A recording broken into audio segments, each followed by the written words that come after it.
Deutsch lernen durch Hören. Schönen guten Tag. Ich bin Herr Hahn aus dem 3. Stock. Guten Tag. Mein Name ist Herr Klein. Sind Sie von der Hausreinigungsfirma, die jede Woche unser Treppenhaus reinigt? Genau, der bin ich. Also, ich muss Ihnen ganz ehrlich sagen, dass ich mit der Qualität der Reinigung nicht zufrieden bin. Was genau ist denn falsch an der Reinigung? Letzte Woche war Ihre Firma am Mittwoch hier. Als ich kurz danach die Treppe heruntergekommen bin, war überall auf den Stufen noch Schmutz.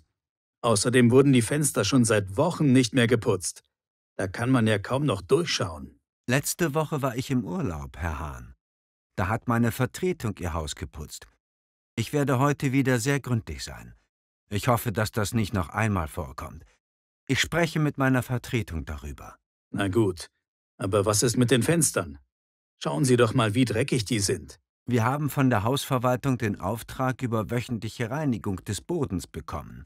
Die Fenster sollen wir nur alle 2 Monate reinigen. Was? Das ist doch viel zu selten. Da werde ich mal bei der Hausverwaltung anrufen. Tun Sie das. Ich gebe Ihnen da vollkommen recht. Vielen Dank.